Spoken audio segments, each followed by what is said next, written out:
The mountain did not judge a man by the breadth of his shoulders but by the silence he kept. By that measure, Elias was a king. His domain was a jagged throne of granite and pine, a kingdom of mist and profound quiet that had seeped into his very bones.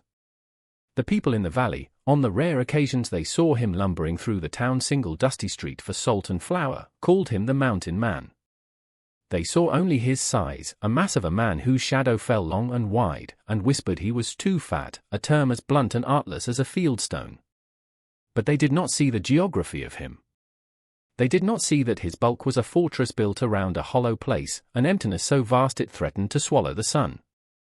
He moved with the slow, deliberate gravity of a glacier, his footsteps cushioned by the forest floor, each one a silent conversation with the earth.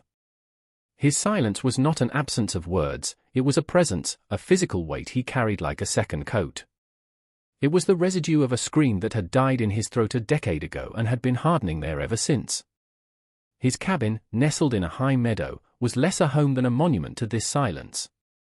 Its timbers were chinked with moss and memory, its single window a vacant eye staring out at a world from which he had meticulously, painfully, excised himself.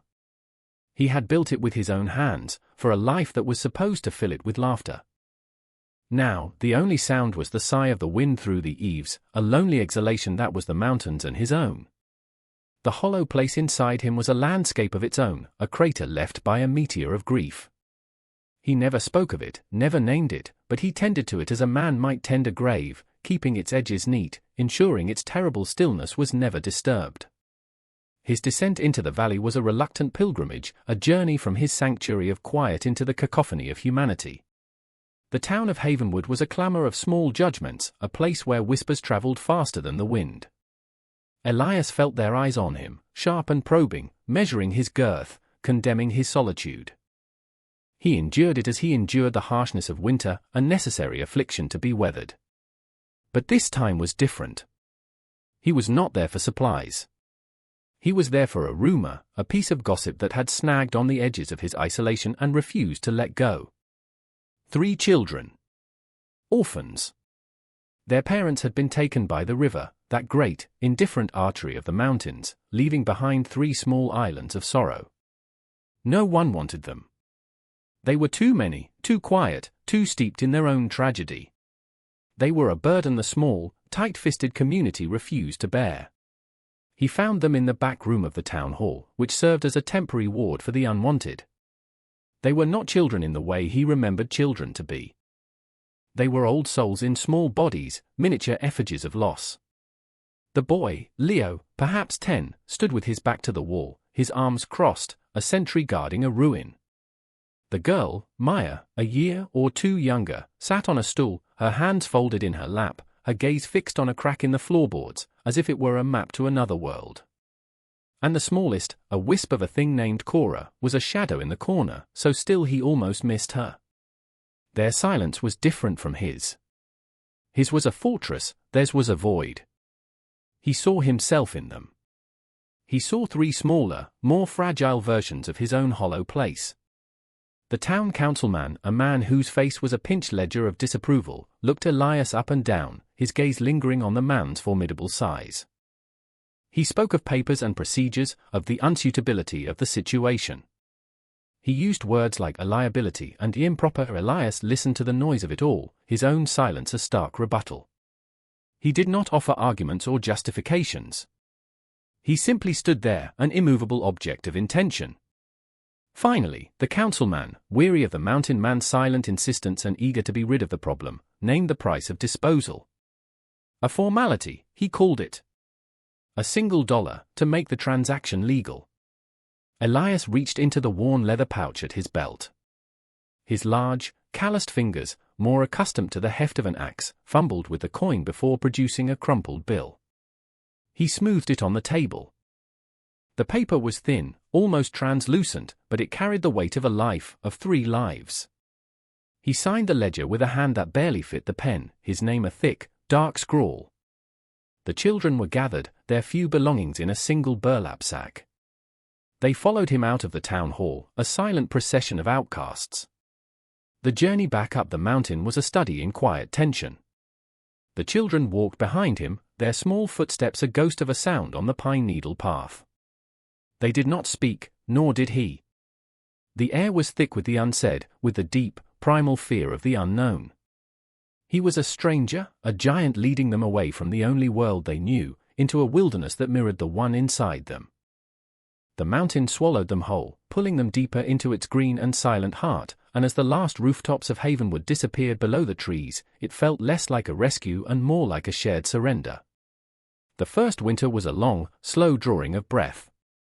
The cabin, which had for so long held only his singular, monolithic grief, now contained four distinct solitudes.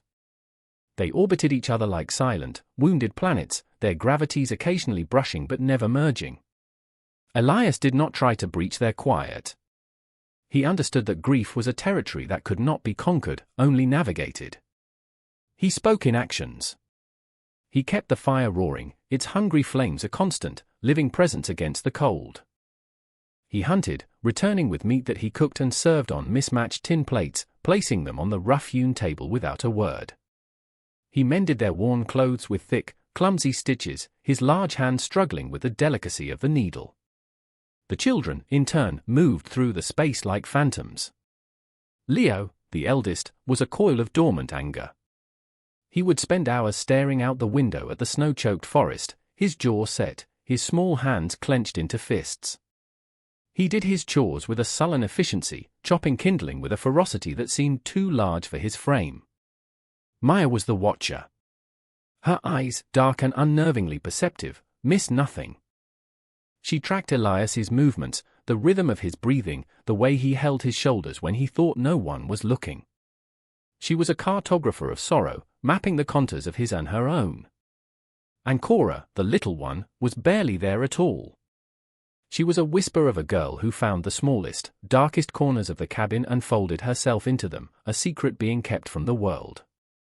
Their shared silence was a thick blanket, heavy and suffocating at times, but also strangely protective. It was a pact of non-intrusion, a mutual respect for the fragile architecture of one another's pain. Beneath that blanket, something was slowly, imperceptibly taking root. It was not hope, not yet. It was something more fundamental, endurance. They were simply surviving, together, in the vast, imposing quiet of the mountain. The stillness of their existence was shattered by the ferocity of a blizzard. It descended without warning, a swirling vortex of white that erased the world. For days, the wind howled like a starving animal, and the snow piled in great, silent drifts against the cabin door. Elias kept the fire high, the cabin a small, warm bubble against the frozen fury outside. On the third day, the wind died, and a profound, crystalline silence fell over the mountain. It was then he noticed. Leo was gone. Panic, an emotion Elias had buried so deep he'd forgotten its shape, clawed its way up his throat. He saw the boy's tracks, small and defiant, leading away from the cabin and disappearing into the fresh, deep snow. He had run. The realization was a physical blow. Elias pulled on his thickest furs, his movements frantic, clumsy with a fear he had not felt in a decade. The cold was a blade against his face as he plunged into the snow, following the faint indentations that were already being erased by the wind. He called the boy's name, the sound swallowed by the immense, white emptiness. Leo! The name was a raw, guttural thing, torn from the silent cavern of his chest. He pushed deeper into the woods, his great size an advantage as he broke a path through the drifts. He was guided by a desperate, paternal instinct he thought had been laid to rest with his own past. He found him an hour later, huddled at the base of a great pine, his small body shivering violently, his face pale with cold and fear. The boy's anger had frozen, leaving only a brittle, terrified child. Elias did not scold him. He did not speak at all. He simply knelt, his own body a shield against the wind, and wrapped the boy in his great fur coat.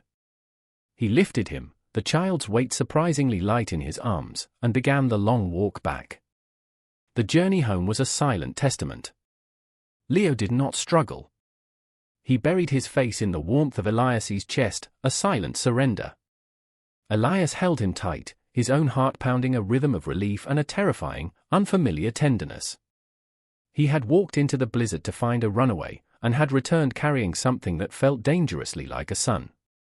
The rescue of Leo shifted something in the cabin's atmosphere. The silence that returned was different, its edges softened.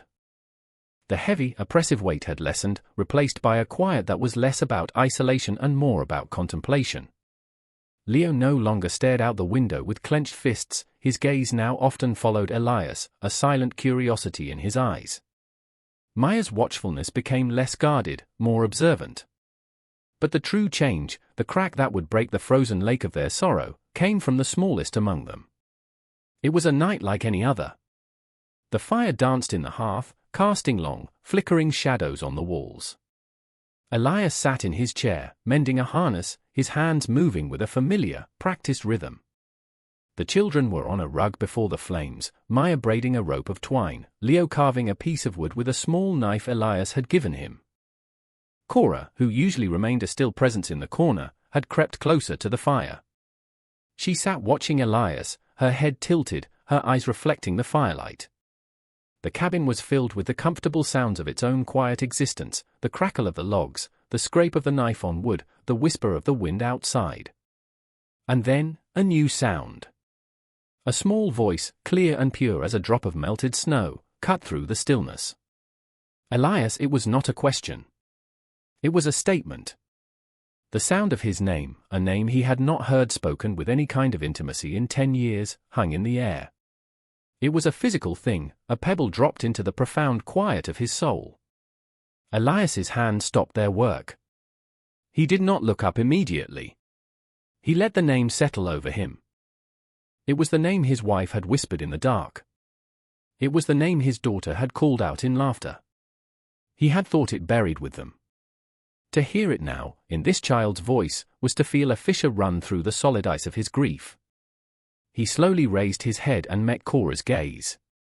She was not afraid. She was simply looking at him, seeing him.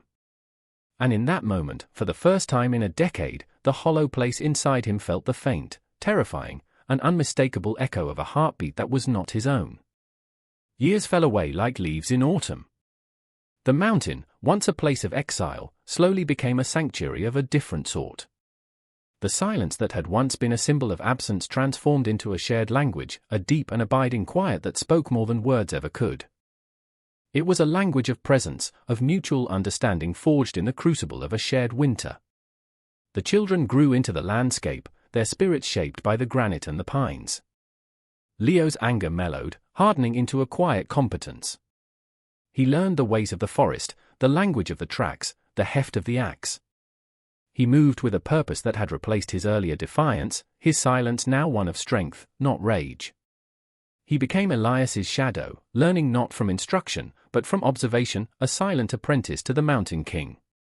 Maya, the watcher, became the cultivator. She found a small, sunlit patch of earth behind the cabin and coaxed a garden from the rocky soil. Her attentiveness, once a defense mechanism, became a nurturing force. She brought life and color to their world, her quiet hands tending to seedlings with the same gentle care she now afforded the fragile ecosystem of their small family. She was the keeper of their hearth, her stillness a centering force. And Cora, the girl who had spoken his name and broken the spell, became the heart. She filled the cabin not with noise, but with a light, humming presence. She saw beauty in the smallest things, a frosted spiderweb, the pattern of lichen on a rock, the particular blue of a jay's feather. Her quiet joy was infectious, a gentle warmth that thawed the last of the frost from their souls. Elias watched them, a silent guardian. He did not change outwardly. He was still the great, lumbering mountain of a man. But inside, the hollow place was no longer a barren crater.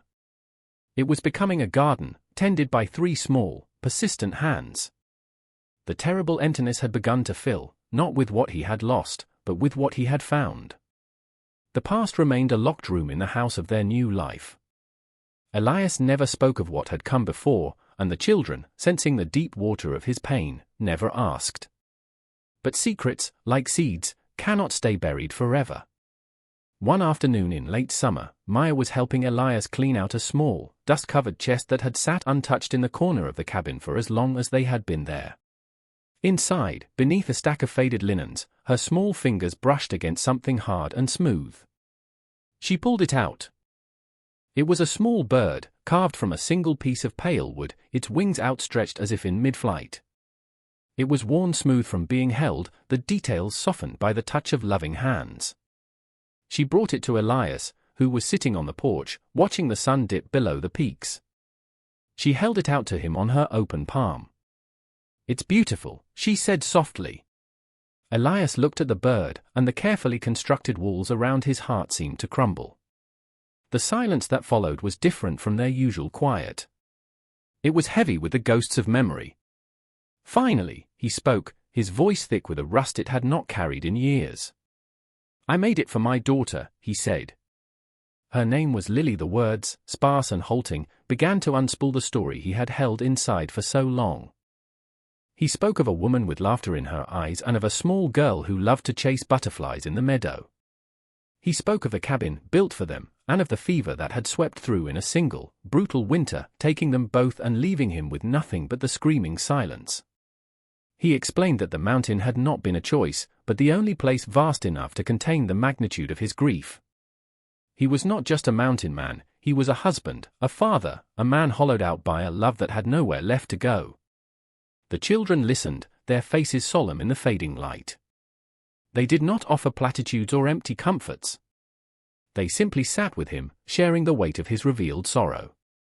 His story did not push them away, it drew them closer. It was a key, unlocking the final chamber of his heart and making them true residents within it. They finally understood the depth of the quiet in him, recognizing it as a reflection of their own.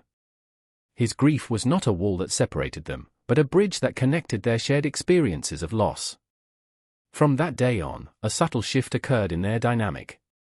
They were no longer just wards under his protection, they were family, bound by a mutual understanding of what it meant to be broken and to go on living. Their care for him became active. Leo, seeing a familiar shadow of sadness cross Elias's face, would forego his work in the woods and simply come to sit beside him on the porch, the two of them watching the sunset in a shared, companionable silence. Maya would leave a small, bright wildflower from her garden by his plate in the morning, a silent offering of beauty against the darkness. Cora would sometimes slip her small hand into his large one, a simple, grounding gesture of connection that said more than 1,000 words. They began to tend to his hollow place just as he had tended to their needs.